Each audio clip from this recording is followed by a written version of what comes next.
केलं तो हा विठोबा कोणी सामान्य नव्हे, कारण मी कोण आहे माहित आहे का?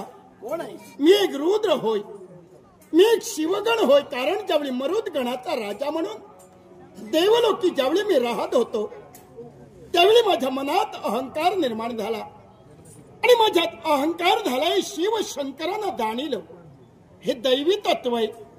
हे दैवी तत्व कुठेतरी लोप पाहू नये म्हणूनच एक दिवस घडलं ते काय तर ज्यावेळी देवलोकी यमधर्माने माझी भेट झाली, आम्हा दोघात भांडण झालं.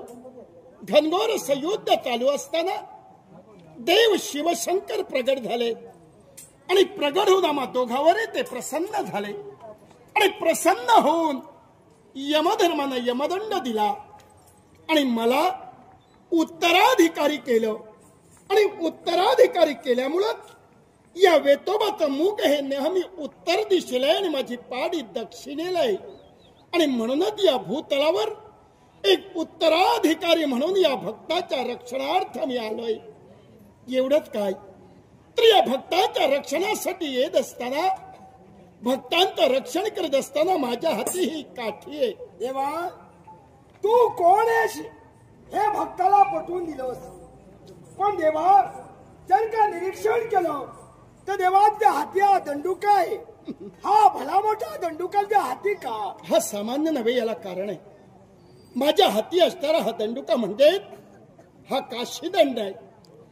याला पलाश दंड म्हणूनही ओळखलं गेलं. मग देवा याला कारण ही पळसाच्या झाडाची काठी आहे आणि या पळसाच्या झाडाच्या काठीला हाती काठी घेऊन भ्रमंती करत असताना पहा या काठीवर 7 घुंगूर आहेत. होय देवा निरीक्षण करतोय मी. मग देवा या काठीला हे 7 घुंगूर का देवा? याला कारण ही 7ची मर्यादा आहे. 7 स्वर्ग 7 समुद्र. इकडे या वेतोबाला ही मर्यादा काय तर हे 7 घुंगूर आहेत. कारण या भूतलावर मी फक्त 7 दिशेलाच फिरू शकतोय, 8व्या दिशेला मी जाऊ शकत नाही.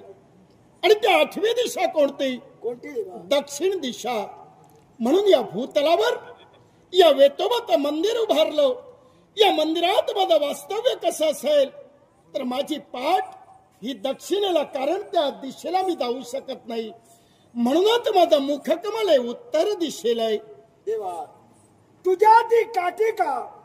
त्या काठीला घंगूर 7 का?